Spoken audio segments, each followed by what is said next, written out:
Esiet sveicināti Būs nākotnē platformā. Šodien sadarbībā ar Rīgas namu pārvaldnieku runāsim par kvartālu atjaunošanu un to, kāpēc būtu vēlams apsvērt iespēju par mājas renovāciju ne tikai savas mājas ietvaros, bet arī mazliet plašāk. Pirms ķeramies pie lietas, pavisam īsi iepazīstināšu ar Būs nākotnē.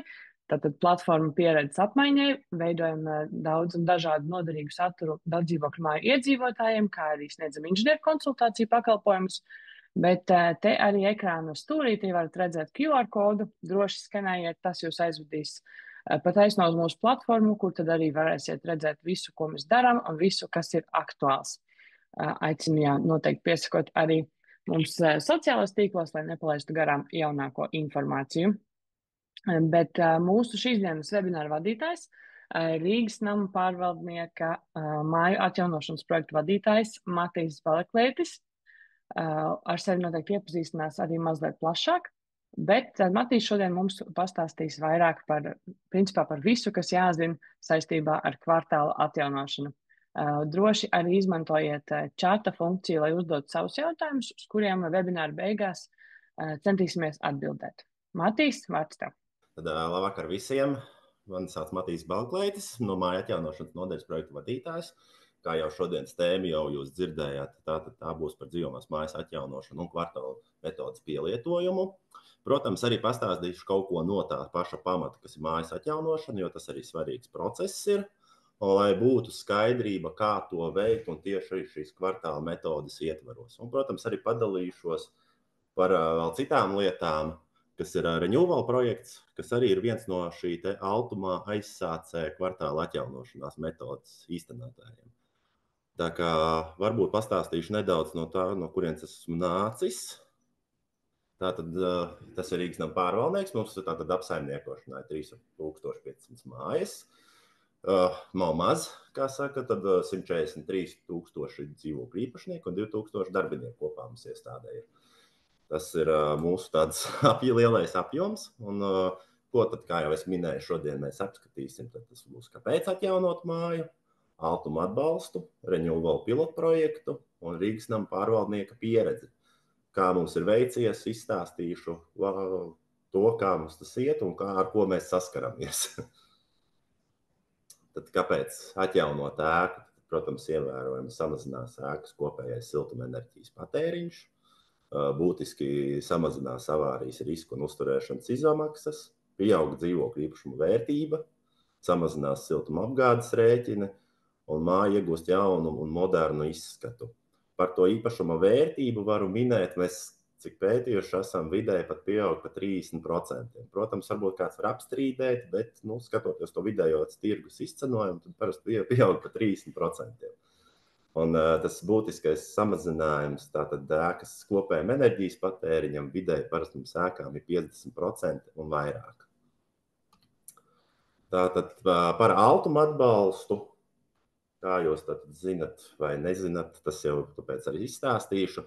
Tātad, lai varētu pieteikties Altuma programmai, ir tātad jābūt 3 vai vairāku dzīvokļu mājai un jāpieņem kopības lēmums. To var izdarīt kopsapulces veidā vai aptaujas.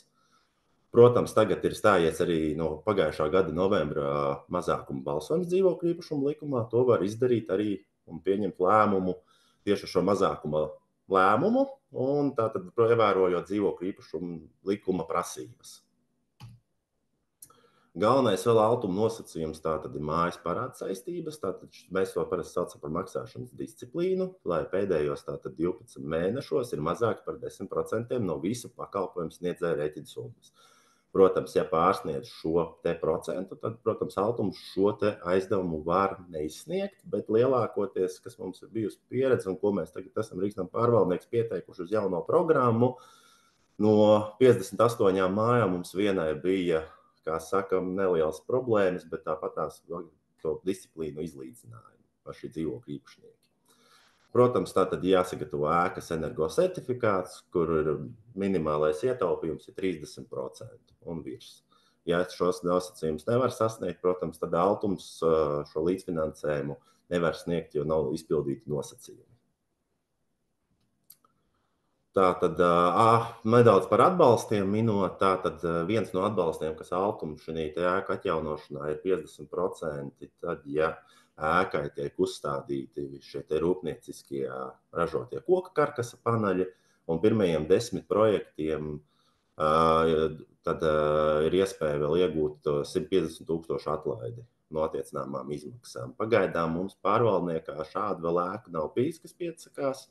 Bet interesi ir, protams, tur ir savas nianses, no kā vēl cilvēki baidās, ka tas ir kaut kas jauns. Mums Latvijā vēl īsti tāda pieredze, vismaz mūsu pārvaldniekam, pareizāk sakot, vēl tāda pieredze nav, un viņiem nav tas piemērs, ko īsti redzēt.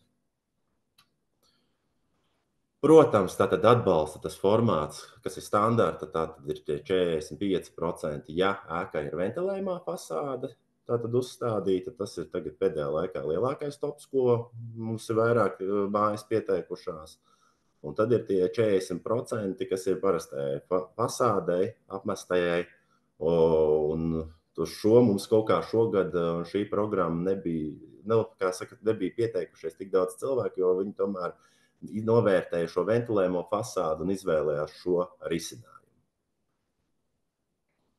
Un tad jau sāksim jau beidzot par kvartāliem sarunu, tā kā to, kas visvairāk ir gaidīts. Tātad, kā jau mēs nezinām, tātad ir 50% līdzfinansējums.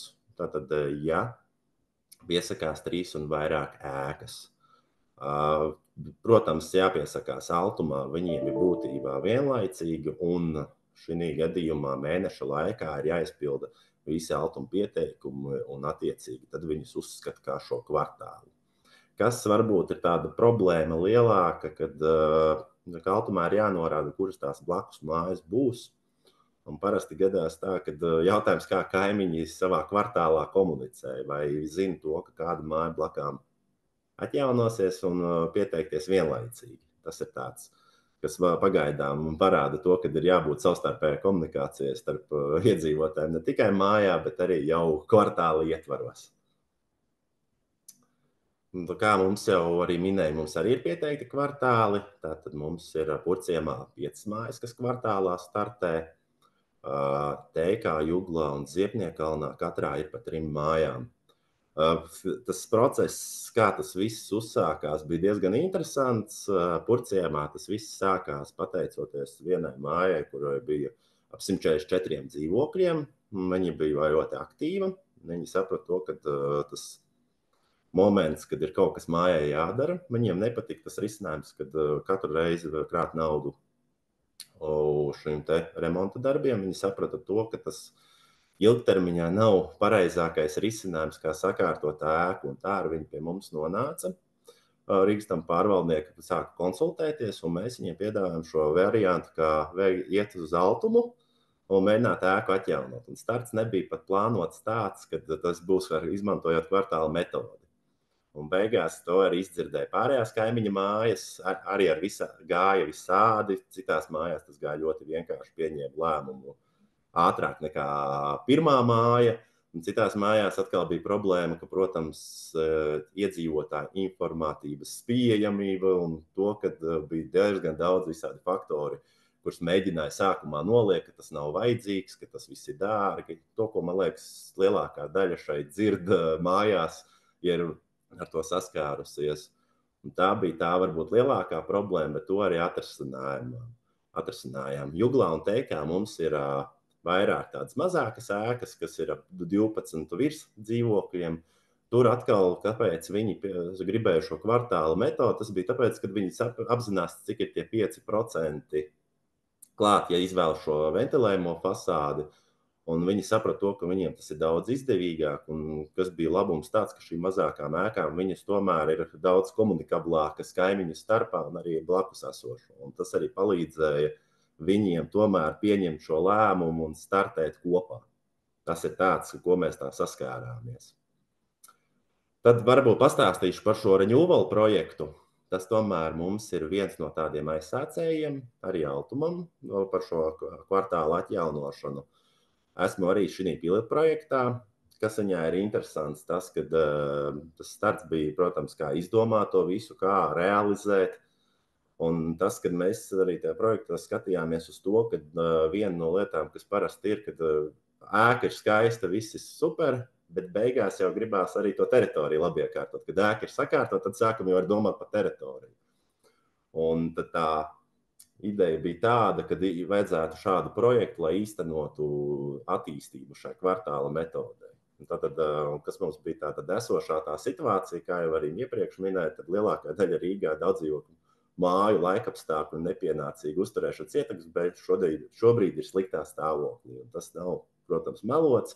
Protams, stāvokļi ir dažādi, atkarībā, protams, kā ēka ir uzturēta, cik aktīvi ir paši dzīvokļu īpašnieki, jo daudz, kur paši dzīvokļu īpašnieki neapzinās, ka viņiem arī jābūt ir aktīviem, lai tas process ietu pēc iespējas ērtāk un ātri, lai tā māja pēc iespējas labākā stāvoklī būtu.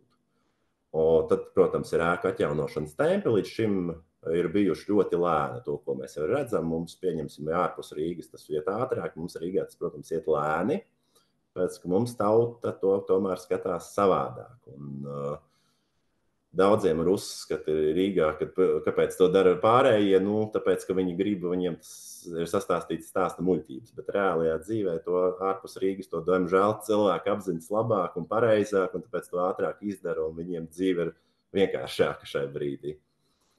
Un, protams, kā jau minēts, viens no iemesliem ir grūtības vienoties ar kaimiņiem par ēkas atjaunošanu. Un būtībā ir tā, ka vienmēr būs viens, kurš būs tādā kā savā opozīcijā un kurš mēģinās, protams, pavilkt vairākus iedzīvotājus, lai nepiekristu tam lēmumam. Kā arī rāda praksa, kad individuālai māju īpašnieki ir nepietiekami organizēti, lai pārvaldītu savu kolektīvo īpašumu. Diemžēl cilvēkiem daudziem ir maza interese. To var arī zinot to, cik iedzīvotāji ir taisījuši aptaujas un visu pārējo. Parasti pirmā problēma, ka nelasa to, kas ir informatīvā dēļ, un citreiz ir tāda problēma, ka neskatās, kas arī ir paskastīties. Protams, tāpēc mēs Rīgas pārvaldnieks cenšamies ļoti aktīvi izmantot mūsu aplikāciju e-pārvaldnieks, kur mēs izsūtam paziņojumus attiecīgi par to, ka ir uzsāktas gan aptaujas un informējam iedzīvotājus, ka kādas darbības notiek saistībā ar šo aptauju organizēšanu. Trūkst, protams, izpratnes un tehniskas zināšanas, ierobežota finansējuma pieejamība.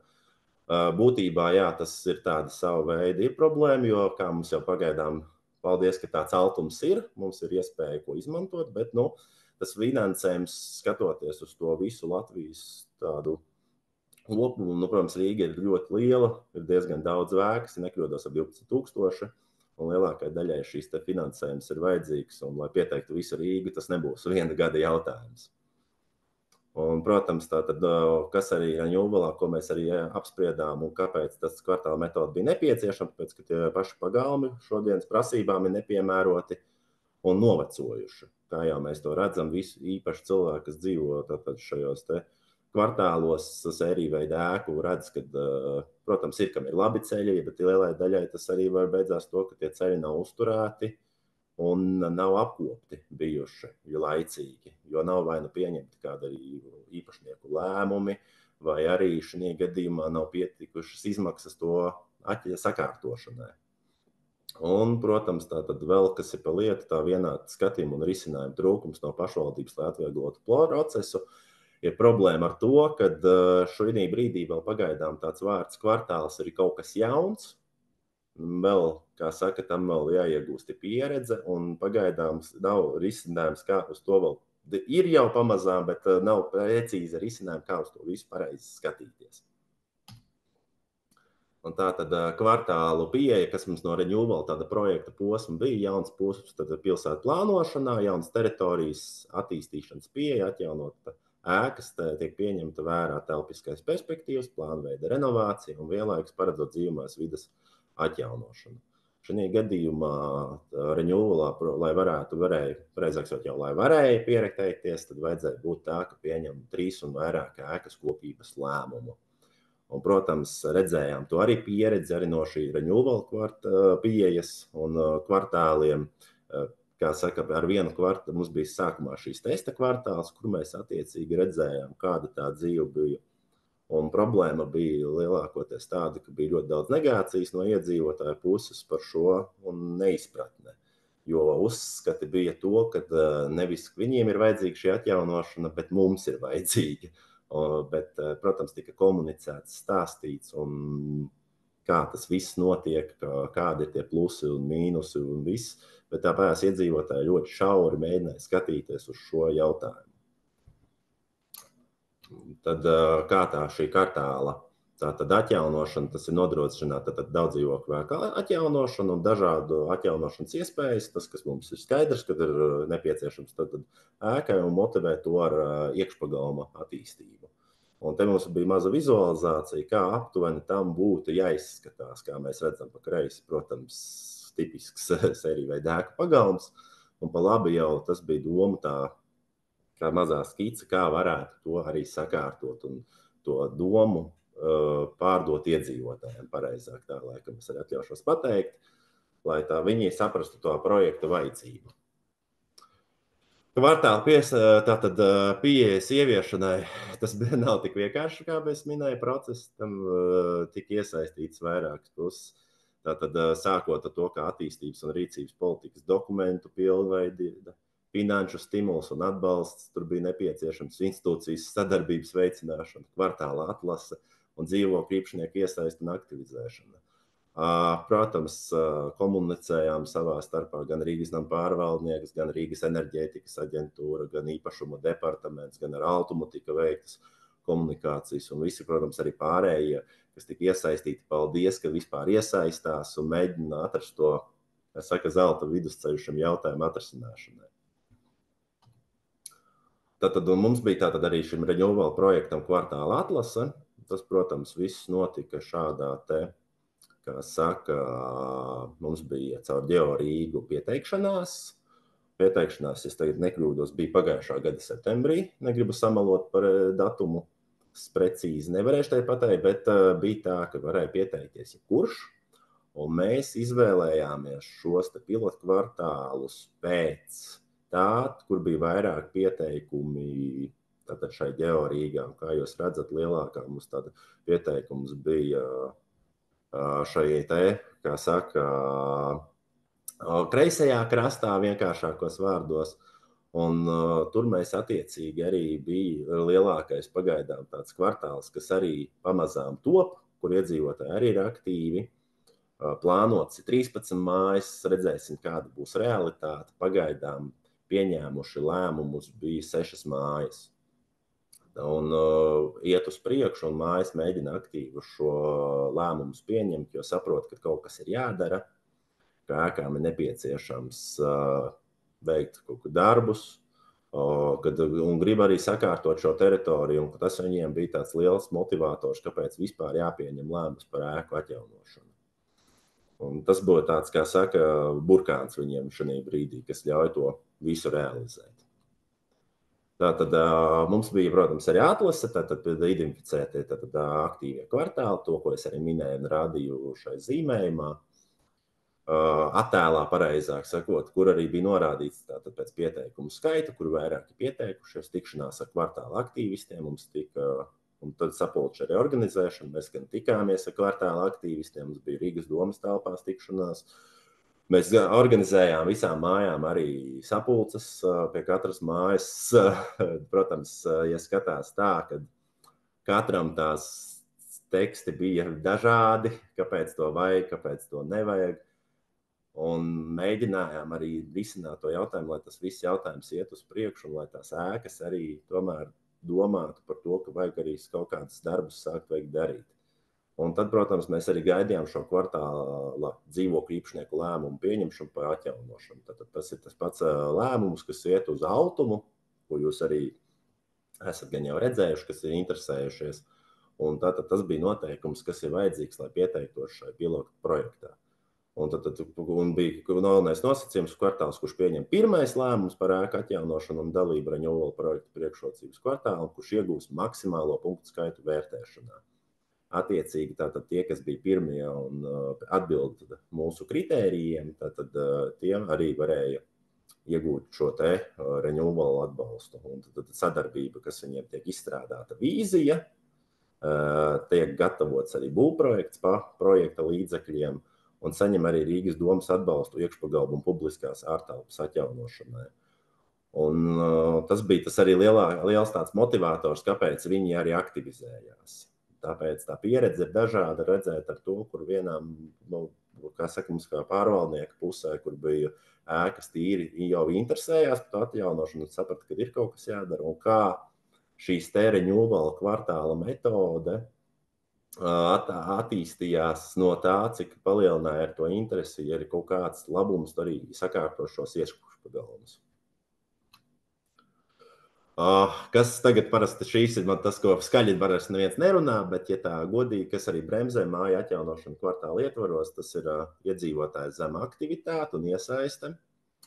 Iedzīvotāji, protams, gaida, ka kāds viņu vietā visu to izdarīs, tā gadās, bet vienmēr ir problēma tāda atrast to aktīvistu, kurš ir gatavs darboties un kurš ir gatavs iet ar šo projektu uz priekšu.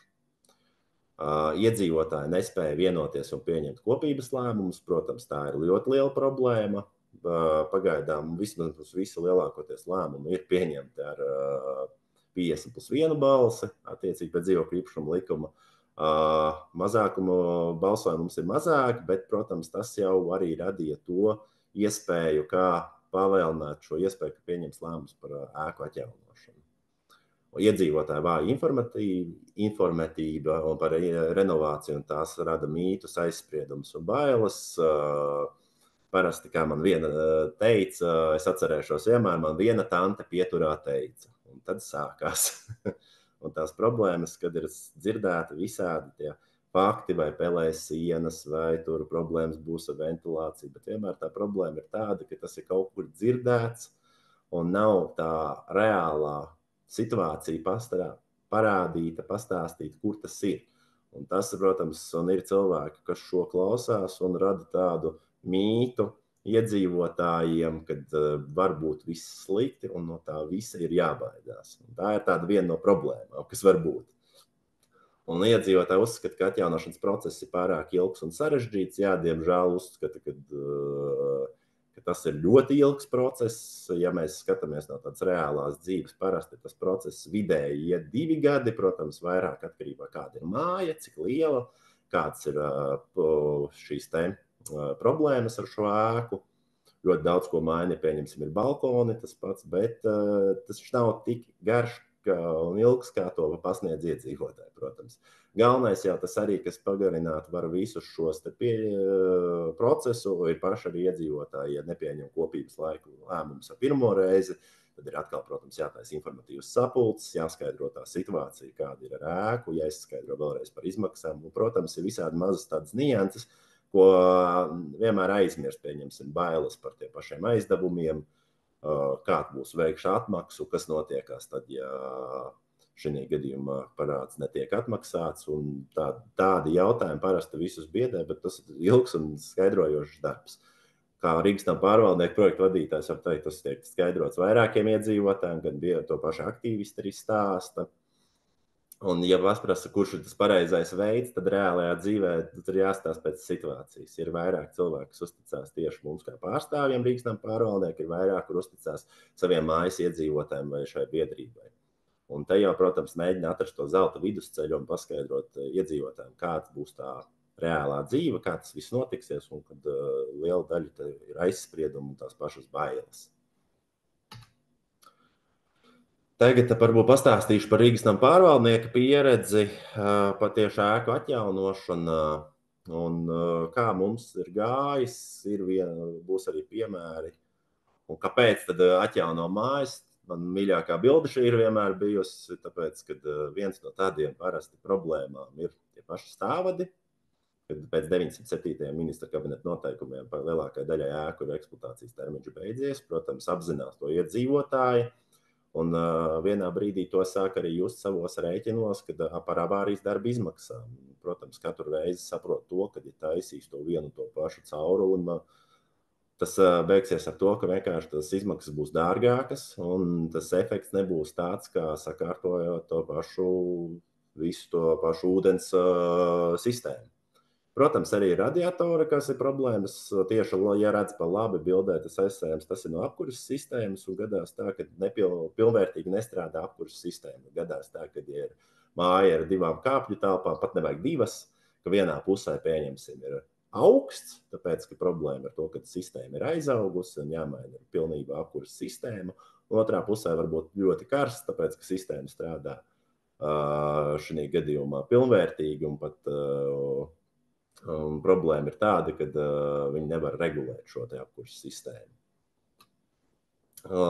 Kas ietverās ēku atjaunošanā, tad tas ir, protams, pamats ir fasādes siltināšana. Tātad viss, kas ir energoefektīvie pasākumi, protams, arī šeit ir viens no jaunām lietām, kas arī parasti motivē iedzīvotājs problēmas ar jumtu. Parasti vai nu tā ir problēma, kā augšējiem plakaniem jumtiem, vai problēmas ir ar hidroizolāciju, vai ar apakšā, kā jau ir šī te, ja ir slīpais jumts, tātad attiecīgi problēmas to, ka jumtam ir, piemēram, šis pats tā saucamais šīfera segums, un kurš jau ir beidzies eksploatācijas termiņš, un kurš jau būtu jāmaina. Ko mēs redzam arī bildē pa labi, kas parasti daudziem jautājums, kāpēc tie dēļi ir izlikti, te ir doma, te jau ir no procesa, kas ir jumts, kas ir rādīts, tas ir no Kartupeļu ielas, 19 tāda ēka mums ir. Un šeit bija nepieciešams arī paplatināt jumtu, jo gāja pa fasādai siltinājums un attiecīgi, lai neticētu virsū. Tas viss lietas notek ūdeņi. Kas vēl, protams, iekļaujās šajā ēkas tad atjaunošanā, tā ir pagraba pārseguma siltināšana, pasāžu siltināšana un atjaunošana, kāpņu telpu remonts, kas gados vecākiem cilvēkiem ir ļoti svarīgs, tas bez tā ir neatņemama sastāvdaļa atjaunošanai. Ūdens un apgādes un kanalizācijas sistēmas atjaunošana, apkuras sistēmas atjaunošana, bēniņa siltināšana un logu nomaiņa dzīvokļos un kāpņu telpas un duļu nomaiņa. Tātad varbūt pa pagrabu pārsegumu, kāpēc tas ir, protams, svarīgs, tāpēc, ka lielākie parasti tādi siltuma zubudumi mājai, tas ir gala sienas, pagrabs un bēniņi, tātad vai jumts, attiecībā pēc ēkas. Un pagraba parasti pārsegums jūt pirmie stāvi, ka viņiem ir augstas grīdas un ir sūdzības par to, kad nāk augstums. Un tas ir viens no arī lietām, kas parasti motivē pirmā stāva iedzīvotājs un īpaši arī gala dzīvokļus, tas ir tas siltinājums, tāpēc, ka parasti gala dzīvokļi vienmēr runāts, cik ir sapulcēs, parasti ir augstāka nekā vidējie dzīvokļi. Tāda realitāte. Kāptelpu kosmētiskais remonts, protams, kā es minēju, ir svarīgs, un arī tomēr, ja veic šādu atjaunošanas procesu, tad būtu prātīgi arī sakārtot ēkā, tāpēc, ka tas jau tomēr ir, kā saka, tā mājīguma sajūta, kas ir nepieciešama, un arī apzinoties to, ka tās izmaksas pēc atjaunošanas, kad ir, kad šī kāptelpa būtu prātīgi uzreiz sakārtot, tāpēc, lai pēc tam nebūtu jādomā, kad mēs viņu sakārtosim. Jo mums bija pieredze, kad ēka sākumā to nevarēja izdarīt, jo sākās 2022. gadā karš, bija cenu pieaugums un nespēja, tas sanāk, ka bija neatbilda vairs iepirkumam izmaksas, un lai varētu šīs izmaksas atbilstību veikt, tad tika izņemts šīs kāptelpu kosmētiskais remonts. Tādas mums problēmas iepriekš bija. Protams, tātad ūdens apgāde, kanalizācijas, kā es vēlreiz minēju, tas ir, protams, svarīgi, tāpēc, ka kalpošanas termiņš un arī tas ir bijis arī problēma, kad kanalizācijas nav vecuma, tās pašas čuguna caurules, viņas mēdz plaisāt, un tas viss var sajiet atpakaļ pagrabā, un tas, protams, nav pareizi, un tāpēc tas ir viens no iemesliem, kāpēc tas jautājums ir jāsakārto. Un, protams, logu nomaiņa dzīvokļos, kas arī ir citiem, tas ir savu veidu bonus, citiem tas varbūt netik aktuāls ir. Protams, tāds ideālā situācija būtu, ja pie ēkas atjaunošanas visi, protams, nomaina logus, tad arī tā energoefektivitāte ir augstāka, bet, ja, protams, tie logi jau ir nesen mainīti un atbilst prasībām, protams, tad tā logu nomaiņa nav nepieciešama. Protams, tiem, kam ir koka logi, tur parasti ir jācenšas to veikt, ir obligāti, tāpēc, kad, lai sasniegtu rādītājus un arī, protams, lai tas fasādi izskatās vienādi. Jo jāatcerās ir viens, kad mums Rīgā tas pats ar būvvalde prasīs to, lai ēka izskatās arhitektūriski vienāda. Un varu arī no pieredzes tā pastāstīt par logiem. Man ir viena māja, ka mums tagad arī iet process, un viena no problēmām bija tā, ka vēsturiski visi bija salikuši ļoti dažādus logus, un tāpēc viens no risinājumiem, kā to tagad arī sakārtot, lai būtu vienādi, pieņēma jaunu kopības lēmumu, kad attiecīgām kāpļu telpām, tam ielas puses tiks arī mainīti šie logi, un, protams, arī iekšpagalma puses. lai būtu atbilstoši vienādi un sakot līdz projektam. Un tur arī bija sava vienošanās, viņiem bija jāsaprot, kurš atvērums kaut vai interesē un kāds sadalījums. Protams, tas process ir tāds, ka iesaiste ir vajadzīga ļoti liela, ļoti labi tas, ka jāspēj kaimiņi ir saprotoši un to visu saprot, bet, protams, vienmēr būs tas kaimiņš, kurš teiks, ka man neko nevajag, man viss ir labi, man ir karsti, man visi dzīvē ir apmierina. Un ar šiem kaimiņiem parasti ir tas grūtākais stāsts, jo jāveic diezgan liela komunikācija, lai atrisinātu tos jautājumus un nonāktu pie tā pareizā kopsaucēja. Varbūt nedaudz es arī parādīšu, mums bija šāds te agrāk taisīts par šo te adresi, un tā ir no Dzelzavas ielas 90. Parasti daudziem neizpratne ir, kas notiekās ar apkurses sistēmu. Mēs cenšamies iet uz pārvaldniekā uz to, un iesakam iedzīvotājiem no viencauruļu sistēmas pāriet uz divcauruļu sistēmu. Kāpēc mēs parasti iesakam pāriet? Tāpēc, ka viņi pareizāk strādā un nav problēmas gan ar sistēmas atgaisošanu, un tas, kad arī var vienmērīgi regulēt temperatūru. Vienmērīgi, bet pareizāk, jo katrs var individuāli regulēt temperatūru, uzstādot termostatu. Nav problēmas šīs caur apkuras sistēmas. Pēc tam atgaisošana vai citas problēmas. Un kā jūs arī redzat, arī bildīte, kas labi parāda to, ka pašu ēku, tas ir šīs te kreisajā pusē, kā zudumi un kur aiziet lielākais tātad pie nesabalansētas sistēmas un labajā pusē kā ir pēc ēkas atjaunošanas, jā, jūs redzat. Un, protams, kad sakā uzliek šādu sistēmu, tad attiecīgi tas viss ir balansēts un strādā pareizi. Varbūt tad arī, ka nedaudz, jau mēs ieminējamies par šo ēku, tad arī nedaudz pastāstīšu. Tātad Dzelzavas iela 90, tātad var apskatīt, kurš un piebraukt. Ēka ļoti labi izskatās vēl joprojām. Viņai gala sienas tika uzstādīta ventilējumā fasāde un fasādes priekš un aizmugurē ir apmestā fasāde. Un tātad projekta ietvaros tika veikta pamatu un cokola siltināšana, pagrama pārseguma siltināšana, fasādes siltināšana, atjaunošana, bēniņu siltināšana, jumta saguma atjaunošana, logu nomaiņa dzīvokļos, kāpņu telpās, ūdens apgādes un kanalizācijas sistēmas atjaunošana, apkuras sistēmas atjaunošana, ēkas ventilācijas kanāla tīrīšana. Ēka bija interesants arī process ar to, ka viņi parasti gribēja visu uzsākt, protams, ar kāpņu telpas remontu, bet beidzās ar to, kad sapratu, ka ēka ir jāsakārto un aizgāja līdz ēkas atjaunošanai. Tas ir tas pozitīvākais, redzot to, kā tā ēka tagad izskatās un, protams, kas viņai varbūt ir savādi, varbūt nianse, kas ir tā, ka tas ir apmestā fasāde, jāapzinās to, ka apmestā fasāde arī kā ar laiku ir jākopja, jo, protams, ar gadiem viņi varētu palikt, mainīt savu krāsu. Tāpēc te jau ir tas risinājuma jautājums. Bet attiecīgi mums ir plānots ar šajā ēkai mozgāšana fasādes un arī tiks tad attiecīgi viņa atjaunota pie tās sākotnējā izskata. Tas tāds apmestāja fasādē, kā saka, varbūt ka jāapzinās, ka ar gadiem tā var notikt. Varbūt parādīšu izmaksas, kādas šai ēkai bija. Tātad šī ir tautā saucamais jaunais Lietuvietis, 404. sērija, 45 dzīvokļu ēku, 5 stāvu.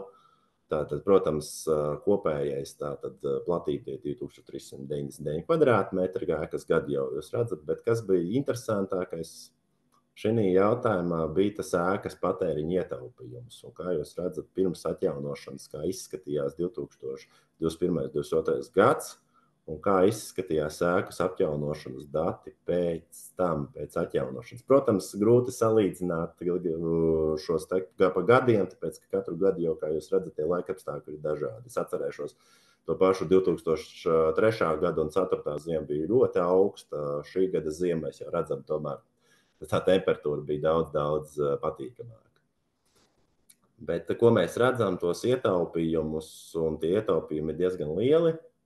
Kā redz arī, kas interesanti bija oktobrī iepriekšējos gadus, tas, ka tas apkurs laiks bez būtībā varētu sākt arī vēlāk un beigt arī ātrāk aprīlī.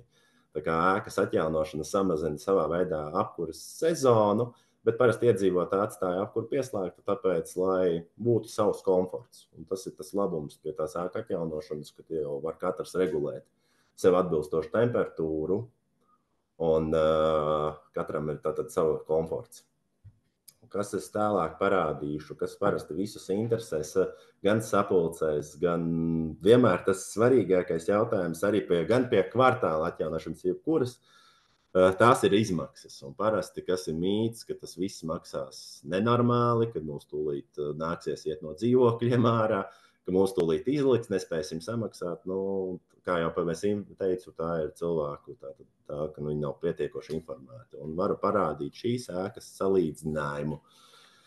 Kas ir interesanti, paskatoties to, kad pieņemsim arī tas, kad nav iekrāsots varbūt augšā kreisajā pusē, tad atjaunotā ēka šī tāda zelta 90, un blakus ir tātad analogs, tieši tāda pati māja pēc dzīvokļu skaita, pēc stāvu skaita, arī lietuviešu jaunā projekts, un kas ir interesanti, tas, kādas atšķirās izmaksas. Un parasti, kad saka, ka mēs maksāsim stipri dārgāk nekā jūs mums stāstiet, un te ir viens no tiem pozitīviem piemēriem, kā parādīt, kad kaut vai ir šīs te ikmēneša kredīta maksājums un apkura atjaunotā mājā beigās izlīdzinās pie neatjaunotas mājas apkurs. Tikai vieni dzīvo ar savu veidu komfortu un uzlabojuši savu tātad stēkas stāvokli, un otri, kas vēl ies to procesu ar gadiem, bet vēl to nav izdarījuši. Un lielāko daļu siltums, zudums vienkārši maksā, tāpēc, kad sasanāk. Un sanāk, ka tā neatjaunotā māja ar visu to pašu uzkrājumu, kaut vai šajā vēl gadā tas uzkrājums, es uzskatu par mazu priekš tādas mēkas, kā minimums vajadzētu savus 50 centi ziema, eiro vasara, maksā dārgāk būtībā nekā atjaunotā ēka. Protams, te ir jāskatās tie gala summas, kas ir lejā, tas jau atšķirsies pēc pat ūdens patēriņa, pēc elektrības, tas jau būs katrai mājai individuāls. Bet tāds vidējais aritmetiskais jau parāda to, kā tas viss izskatās. Un šīs ir šī gada rēķins. Un pastoties, protams, ir vēl apkurstu šo rēķinu uz dzīvokli un kāds tas ir bijis. Neatjaunotai mājai, nu, protams, tas salīdzinājums ir diezgan tāds iespaidīgs.